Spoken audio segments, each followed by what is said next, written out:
ప్రభుత్వం. సో మీరేమంటారు రామ్మోహన్ గారు? ముందుగా అందరికి నమస్కారం అండి. చెప్పండి. కాంగ్రెస్ పార్టీ ఆరోపణలు చేయడం అనేది కామన్ గా అధికార పార్టీ ఉంటే గత ప్రభుత్వం ఆరోపణ చేయడం సర్వసాధారణం. ఇందులో స్థానిక సంస్థలు, మున్సిపాలిటీలు లేదా గ్రామ పంచాయతీలు పర్మిషన్ రాష్ట్ర ప్రభుత్వం ఇయ్యదంటే అక్కడ ఉన్నటువంటి ఎగ్జిక్యూటివ్ ఆఫీసర్ గాని, కమిషనర్ గాని, లోకల్ లీడర్స్ ఇన్ఫ్లుయెన్స్ ద్వారా ఒక అక్రమాలు జరిగే అవకాశం ఉంటుంది కాబట్టి జరుగుండవచ్చు. దాంట్లో రాష్ట్ర ప్రభుత్వం వచ్చి కలెక్టర్ గారు లేకపోతే పురపాలిక చీఫ్ కమిషనర్ గారు వచ్చి పర్మిషన్లు ఇవ్వరు.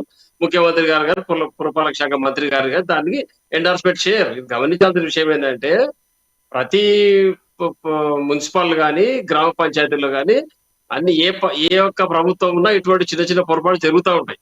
దీంట్లో కాంగ్రెస్ ప్రభుత్వం ఈరోజు హైడ్రా ద్వారా దాన్ని గుర్తించి అన్ని అక్రమ కట్టడం నేలమట్టడం చేస్తుంది. చాలా సంతోషం ఇది. దీని అంతా స్వాగతిస్తా ఉన్నాం. కానీ గడిచిన ప్రభుత్వం పర్మిషన్లు ఇచ్చిందని చాలా వాస్తవ దూరం ఇది. మరి రాజశేఖర రెడ్డి గారి ప్రభుత్వం ఉన్నప్పుడు కూడా ఇటువంటి జరిగినాయి. వారు కూడా అక్రమంగా చాలా మంది కట్టుకోవడం జరిగింది. మనం దీనిపైన మాట్లాడాల్సింది కాదండి.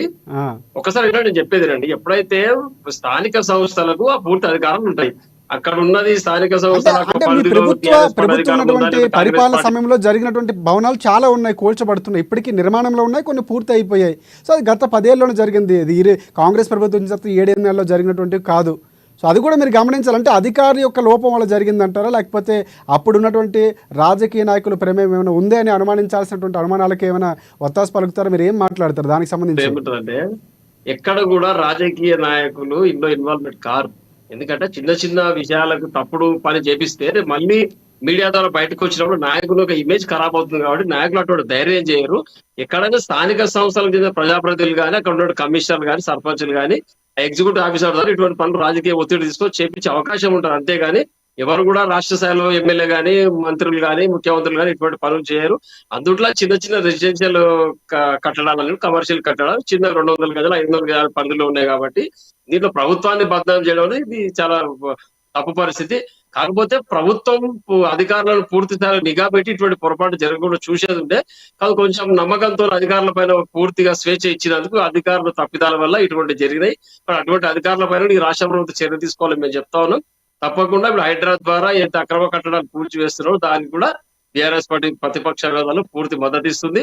ఎవరైతే అక్రమాలు చేసి అవినీతికి పాల్గొనరో అధికారులను కూడా ఈ యొక్క చర్య తీసుకోవాలి. ఎవరైతే ఈ యొక్క గృహాలకు పర్మిషన్లు ఇచ్చారో అధికారులు నిన్న పేపర్లు వచ్చింది అక్రమ అనుమతులు ఇచ్చినట్టుగా, కోర్టు దాన్ని క్లియరెన్స్ చేసినట్టుగా అటువంటి తప్పుడు పత్రాలు సృష్టించి కూడా అధికారులను కన్ఫ్యూజ్ చేసి కొంతమంది మోసం చేసి చేసుకోవడం జరిగింది. వాళ్ళను కూడా ఈ సందర్భంగా కేసు బుక్ చేసి రిమాండ్ చేయాలని మేము కోరుతా ఉన్న ప్రభుత్వంతో.